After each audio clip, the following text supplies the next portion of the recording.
Robert Connor here. Welcome to my course on 3D sculpting and digital printing. I'm very excited to share this stuff with you because it's become my reason for getting up in the morning. I love doing art this way, and I think the whole technology and the 3D printing and 3D sculpting is an incredible tool for a doll maker to use. Okay, so before I show you how I make a doll currently, let me give you a brief overview of my background. I joined NIADA in 1988 making one-of-a-kind Sculpey dolls, believe it or not.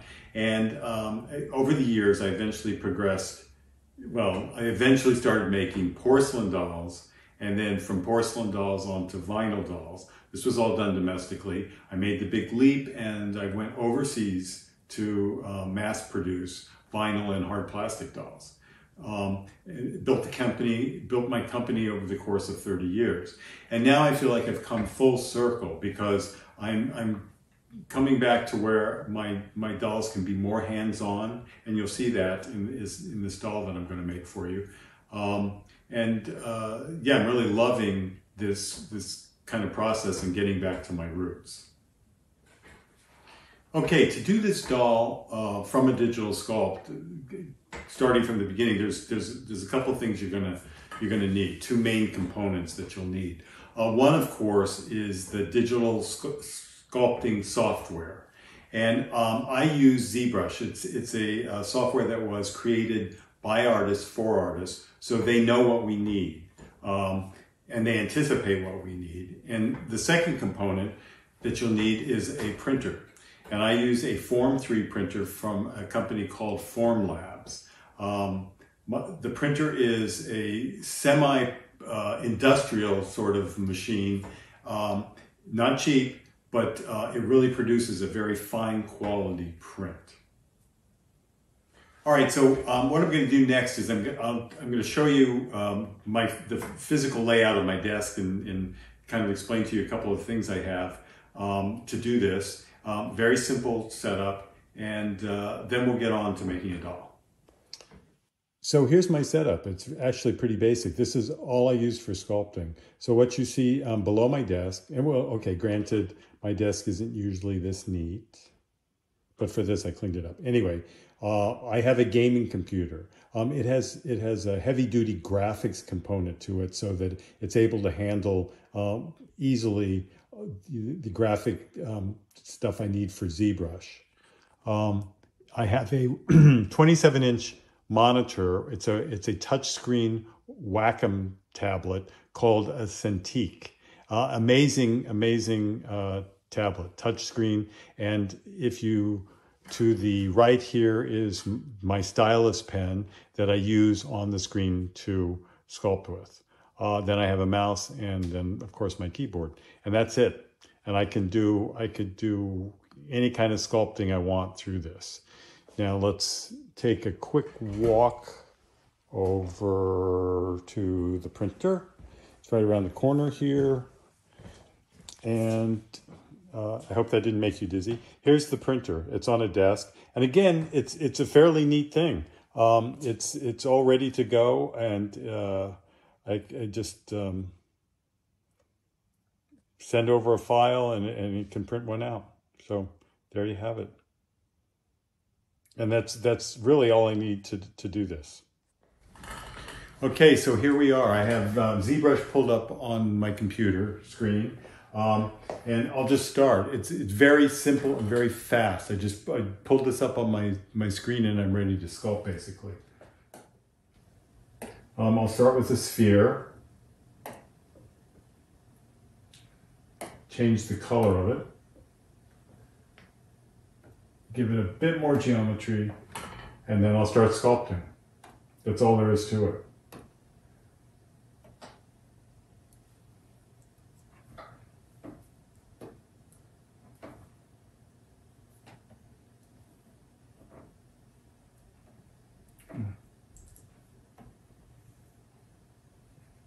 Oops.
So it's just that easy to block out a head very quickly.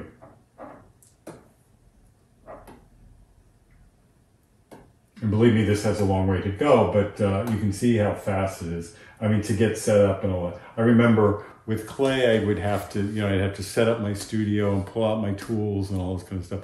This, I just come in, turn on the computer, and I'm basically ready to start. So anyway, let's move on to the, this is the setup, this is how I started. So let's move on to the time-lapse video of the doll that I'm going to be doing.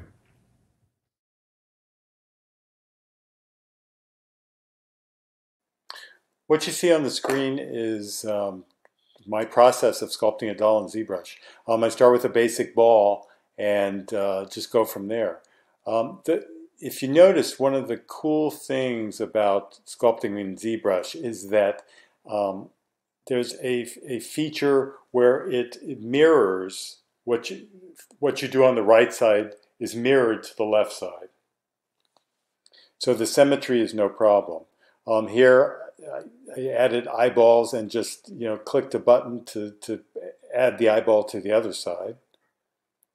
And I keep refining and smoothing as I go. Building the lips and the nose, getting the face. I work on the whole head continually. I usually don't focus on one feature whenever I keep looking at the head in 360 degrees. Now, this is cool. ZBrush has ears already sculpted that you can just insert into your model. It's a very basic ear, and you insert it, and then you do your thing to it. So the basic geometry is already there. So the head's coming along pretty well. They kind of indicate eyebrows and a little bit of a hairline so that you can I can get an idea what she's going to look like. Refining, and like you do with any sculpt, but if you notice, that's where I put in the the hairline suggestion. Always turning the head.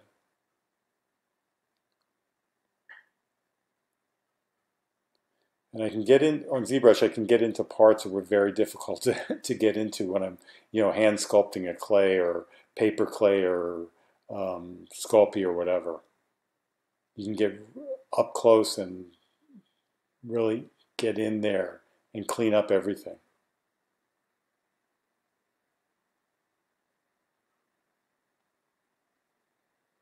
Working on the back of the head to really clean it up and make it smooth.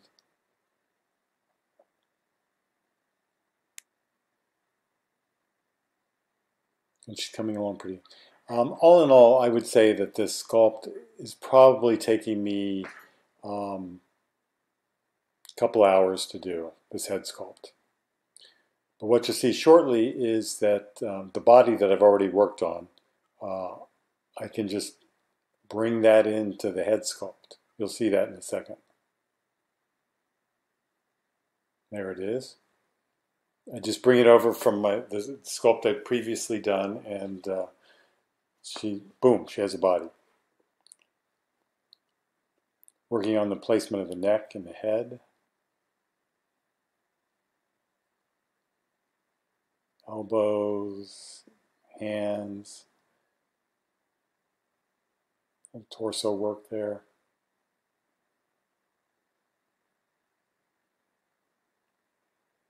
Now, in the sculpt, the arms and the legs and the torso are all separate parts. So I can take this apart like I would the doll, like you see right there.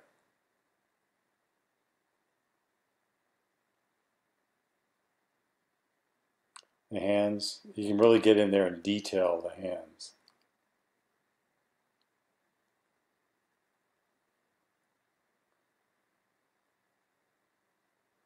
And then when I get a right hand that I like, I can just mirror it to the left.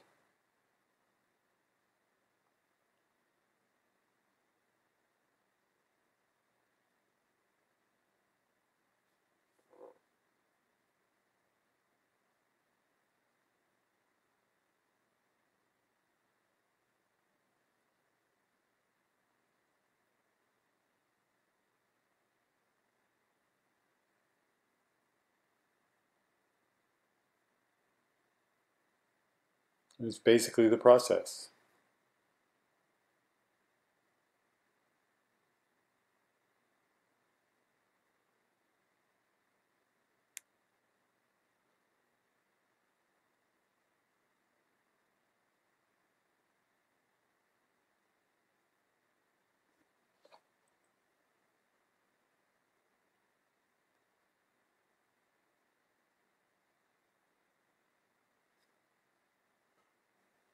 The finished sculpted doll, this is a screenshot from ZBrush, and I think she looks pretty good.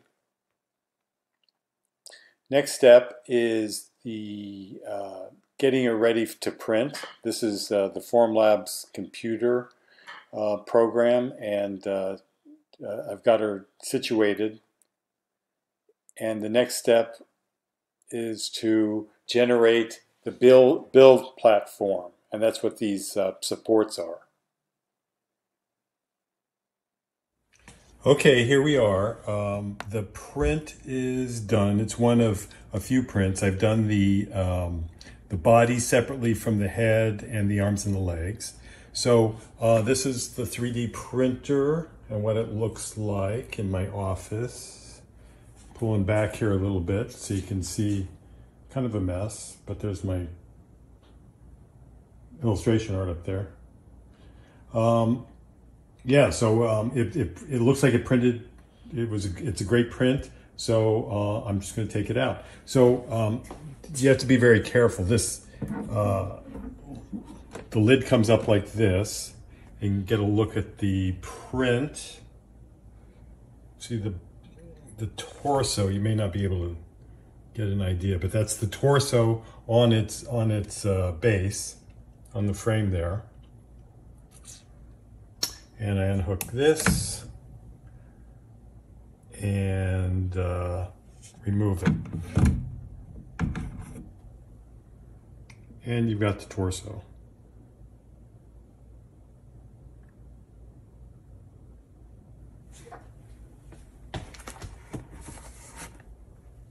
Okay, this is the body and a headpiece.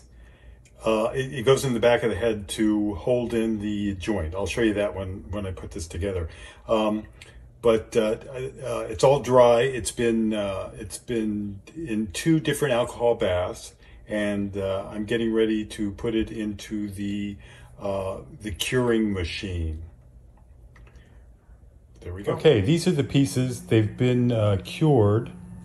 I think they've been cured. Yeah, they've been cured. And you see the supports that are built with the resin parts. Let me see if I can get that up. You see that? There's supports. This is what holds the parts in place while it's being formed. Now these have to be cut off. So I'll use a pair of clippers here and just snip off the forms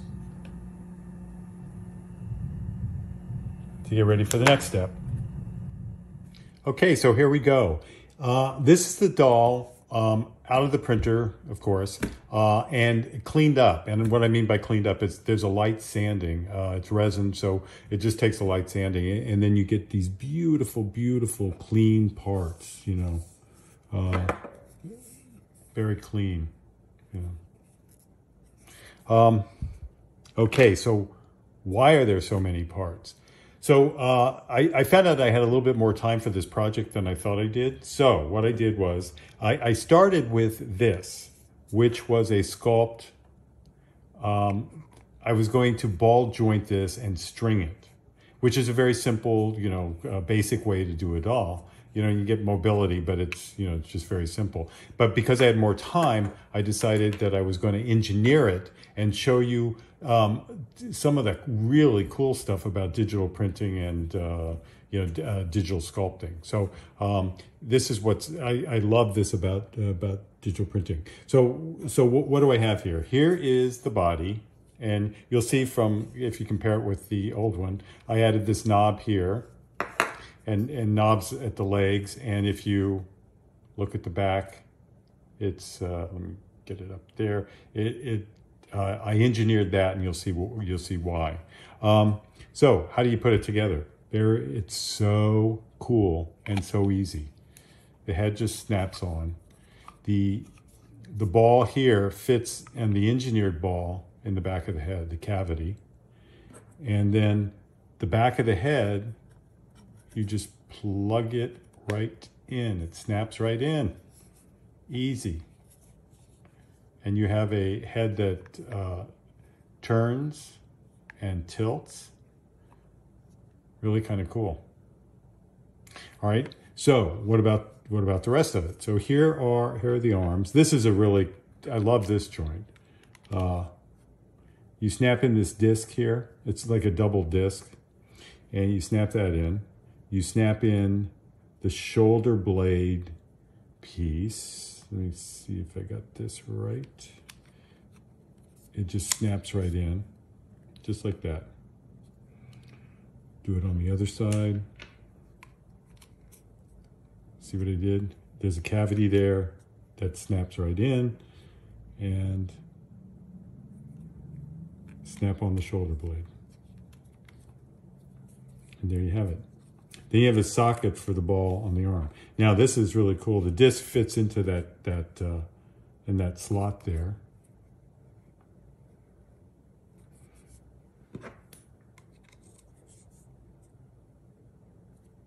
Now you see this little hole here? I will put a little wire rod in there and a little bit of Gorilla Glue, and that'll hold this hopefully forever. And but it's really cool. You get an arm that can move up and down and all around, but it also pivots up, which is really great. Now it's to the legs is kind of the same theory on making the joints. You pop in that's the cover piece, the top of the leg, and then the leg itself just pops right in. And let's do the other one.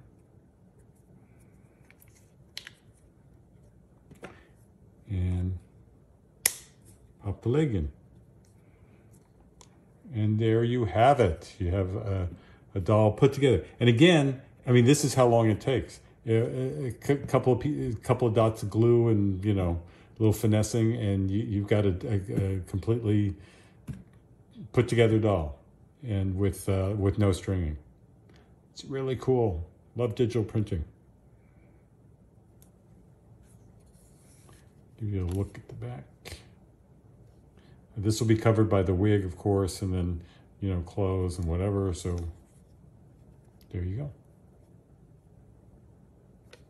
go. Okay, on to painting. Okay, so this is getting close to the final step. This is the process that you guys all know. This is I took the parts that were printed out, and I airbrushed them, and then did hand painting on the face. Here, she turned out kind of cute for a quick little doll. And then I whooped her up an outfit. It's very simple little dress, shoes, and underpants, and then a wig that I designed for my fashion doll line, whatever. I happen to have it around, so that's what I'm using. One thing that I just want to point out, the shoes, which fit her really nicely.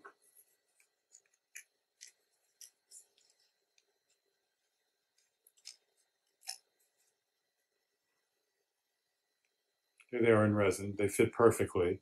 Can be used as a last for, I think I just cracked that shoe. Anyway, can be used as a last. So you can cover them with fabric or leather or anything. So you don't have to build a structure. This is the structure that you could use, and you get a beautiful form, a realistic looking form in miniature scale. So yeah, I think she's going to be a nice little quick little project doll. So I'm going to finish her up, and then I'll be back with the finished product. And here she is, all finished. I hope through this demonstration that you can really see how powerful a workflow digital sculpting to digital printing can be. And, you know, I've done a simple doll here, you know, a six-piece doll. But that's just scratching the surface of what this could do. I mean, for instance, you see that I made the shoes from a digital sculpt, digital print. Well, that's nothing compared to what I have potential to do. I could make any kind of accessories. For instance, eyeglasses, which have always been tough. It's always been a tough thing to do. I could do an eyeglass sculpt and print it out to her scale and any shape and size I wanted. Belt buckles, I could make her fairy wings. I could, you know, turn her into a mermaid. Any kind of things. And that's what's so brilliant about this digital sculpt thing. Now, it's not only that, but I've put a lot of work into, I put work into this doll. And so say I don't want to lose her. Say I want to keep working on her and I want to refine her, or I want to improve on her. For instance, this is a very simple body, 6 pieces. What if I wanted to joint her knees? What if I wanted to joint her elbows or wrists or ankles or all of it, even her torso? I could go back to the sculpt and do it. I have a saved copy of the doll as she is, and then I could work on her. I could make another copy and just work on that copy. So I could change it, see if I like it. If I don't like it, no harm, no foul. It just, I just delete it. So it's really a cool workflow.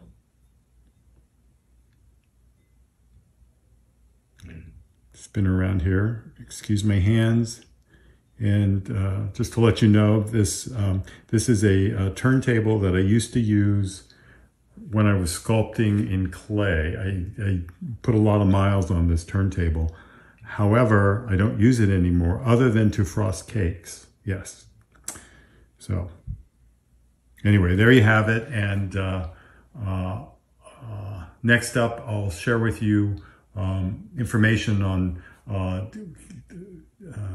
the resources and the people that have helped me get this far in this digital art world. But first, I want to show you a couple of projects I've done doing this workflow. This is, of course, Pinocchio from Disney. It's a fan piece, and I'm a fan. Here's my Supergirl. All the same workflow I've done, plus digital rendering. Resources, one of the most important ones you'll want to know is Anatomy Tools, and that's anatomytools.com. This is where Helen Kish and I first saw a demonstration on ZBrush. And here's ZBrush. It's pixelogic.com, or you can find it it's Googling ZBrush. Check it out even if you're not interested in digital sculpting. It's kind of amazing. This guy, Alan Diaz, taught me everything about jointing, and that's how I put this doll together. He's on Instagram, great artist. And last but not least, the Vertex School. They have tons of classes on digital sculpting, great instructors, and it's a great way to get started. Last but not least, I just want to thank 2 very special NIADA artists for their help and encouragement along this journey. That's Helen Kish, who's been a friend and supporter for many years, and Tanya Marriott, who really knows her stuff when it comes to digital sculpting. And that's about it. I hope you got something out of this, and happy doll making.